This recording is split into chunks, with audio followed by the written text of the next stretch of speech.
Hey everybody, how's it going? It's time to revise. I hope you're well and your studies are going smoothly. So we're going to look at the influence of early attachment experience today. It's AQA A-Level Psych Paper 1. Let's go. We're going to make this active as always, so grab a whiteboard, grab a bit of paper. It's your chance now to pause the video and blurt everything you know about the link between early attachment experience, so that's like your internal working model and your types, and later relationships. Give it a go. And there was your chance to do that. So here's what I've come up with. So the internal working model, you might remember, is a concept put forward by John Bowlby. It's a cognitive template or framework about relationships that is built through experience, particularly with the primary attachment figure. It sort of teaches the child about the adult's behaviour and sort of how they're supposed to respond and behave in a relationship. It teaches the child about themselves, about their place in relationships. You might remember some of the effects of the internal working model, so it might impact on later childhood friendships. You might remember research, for example, the study done by Myron Wilson and Smith, which interviewed adolescents and asked about their experiences of bullying, found that those who were secure are likely to be, nothing to do with bullying. Those that were insecure, avoidant as a child are likely to be the victims of bullying, and those that were insecure, resistant as a child are more likely to be the perpetrators of bullying.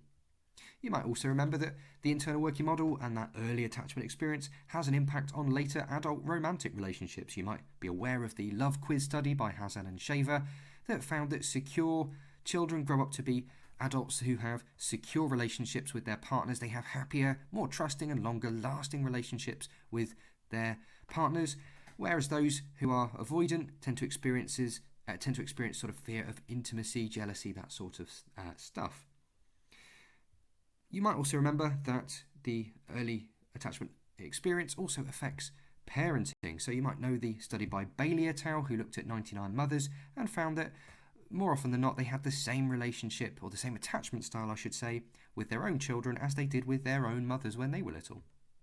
In terms of evaluation and discussion points, a lot of this is correlational, it's based on self-report, it's a bit deterministic, it's a bit sort of forced, a bit fixed. Not all children, for example, who are insecure tend to grow up or will grow up to be insecure. You might be aware of studies that contradict that link, but you might think, actually, despite those flaws, there are some uses to this. You might be aware of the Circle of Security project, for example, which is a parenting intervention aiming to make parents more aware of signals from their young children and aims to develop more secure relationships.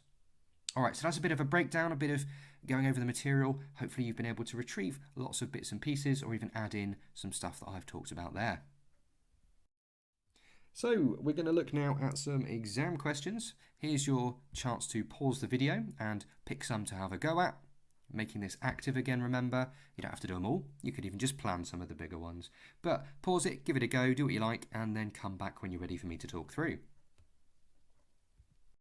Briefly explain what is meant by an internal working model. So we talked about this earlier. This was part of Bowlby's original theory, wasn't it? The monotropic theory. But here we are describing what it is. So it's a cognitive template or a mental framework, something like that, about attachment and about it's a template or a blueprint for future relationships. It's built through experience. It's based on those interactions with the primary attachment figure. Yeah, it's developed through infancy, through childhood. Describe one study of the influence of early attachment experience. Well, there are no key studies on this part of the specification, despite what some of the textbooks look like they're telling you. But I would, be aware of studies on pretty much any part of the course. You can be asked about research, so let's do it. We talked about some earlier. You've got some choices here. You might know other ones. That's fine. What would I go for here? I don't know, maybe Hazan and Shaver, talking about the love quiz, the newspaper questionnaire that was put out in North America, had over 600 respondents, looking for the link between their early attachment style, so classified them based on their responses as resistant, avoidant or secure, asked them about their current sort of experiences of romantic relationships, and found that there was a strong correlation between the two. For example, those that were secure as children, as I said earlier, tended to have happy, secure, trusting, longer lasting relationships as adults. Those that were avoidant tended to fear intimacy, that sort of stuff. You could pick any study you know that's relevant.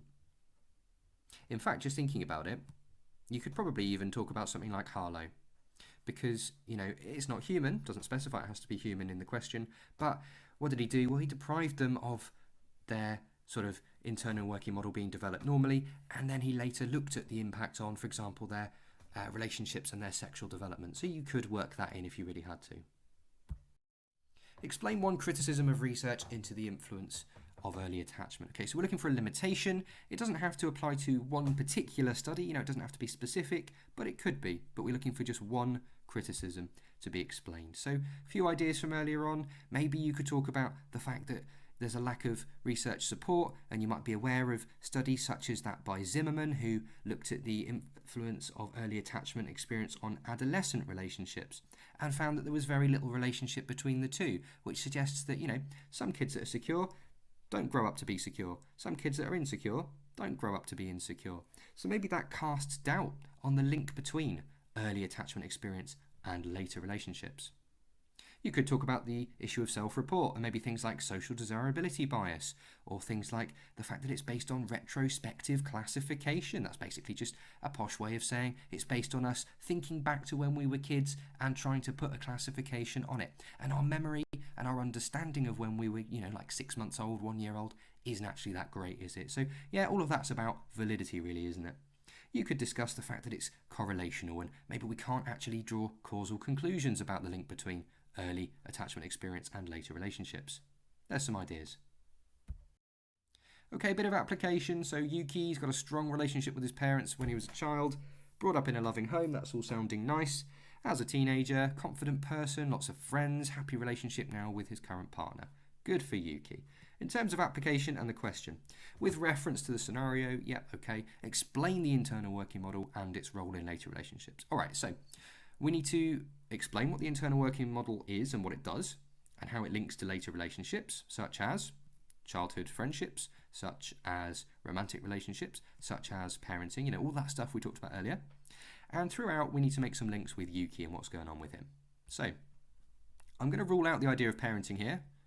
It's not completely irrelevant to the question, but I don't see a link with Yuki's situation. There's no comment there about Yuki having children. I guess you could work it in there. You know, you could sort of reason that, you know, if Yuki goes on with his current partner to have children, then he's likely to have positive relationships with them. You could. I just didn't think I needed to, given that there's other stuff in there. So loving home, secure attachment with his parents, quite on the nose there. That means he's got a secure internal working model. Many friends as a teenager, well, that's the childhood friendships idea. He's got many friends. This, you know, links to the idea of people who are insecure, maybe being involved in bullying, not having those trusting, lasting friendships, as found by Myron Wilson and Smith. And he's got a happy relationship with his current partner. That links into the romantic relationships research, such as that by Hazen and Shaver. You don't have to really explain the studies for this question, but talking about those findings is sort of your knowledge for the effects of early attachment experience. Discuss one or more studies of the influence of early attachment experience. So this is going to be, as you know, a 3+5. In terms of knowledge, it does say studies. It does say one or more, though, so you can pick. As there are no key studies, you could do 2 that you're maybe less confident with. Just remember overall, though, that to get up to that level 4, so 7 or 8 marks, you do need to have detailed, accurate knowledge, and it does need to include specialist terminology. So just doing 2 really vaguely isn't going to be getting you sort of that full mark response. But, for example, you might do a bit of Hazen and Shaver and a bit of Bailey. We've talked about those studies earlier on. And for your 5 marks of discussion, maybe, you know, a couple of ideas talking about how it's correlational again, talking about how it might be useful. However, I mentioned earlier on the Circle of Security project. So, you know, that idea of the influence of early relationships on adult romantic relationships, it might be useful to know that there is that link so that we can try and support children in developing those secure relationships when they're children. And if we do that, we know from Bailey's research that that will help them to get it right with their own children. Overall, you know, in the long run, hopefully reducing the need for that intervention and that more sort of expensive, more sort of state support, as it were, or charity support. You get the idea, I think. You could just have a discussion about how it's all based on self-report, though, if you like. Okay, so we've got the big one here, 16 marks, discuss the link between early attachment experience and later relationships. It does say refer to evidence. It doesn't mean that you have to do it just on a particular study though. That evidence could be all the way through your AO3, or you could use some of that evidence in your outline, and possibly that's what I would do here, because a lot of the knowledge here I feel comes from studies such as your Myron, Wilson and Smith, your Hazen and Shaver, your Bailey et al, your McCarthy, whatever else it is that you've learned. So I'd probably start off with some explanation, some description of the internal working model, like we talked about earlier.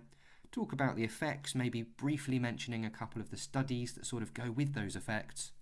That's my 6 marks of AO1. And then for 10 marks of AO3, we need to go all out here, talking through all these different points here. Maybe even having a discussion, just to add to what I've got on the screen there, about, I mentioned Harlow earlier. You could sort of have a discussion about how this is all correlational and self-report, and maybe, you can't do a controlled experiment with humans, but, we can do with animals, and Harlow did this, and Harlow found that, which actually, adds to the evidence base because it is more controlled, even though maybe we can't fully generalise it. You could, like I said, have a bit of a discussion that goes in that direction. All right. So take a second, as always, to reflect on how that's gone, what happened, why did it happen, what are you going to do next? Remember that I'm going to have links in the description if you're looking for other sources of revision and study support, whether that's a light-hearted word search book or a more sort of exam-focused practice questions and model answers book.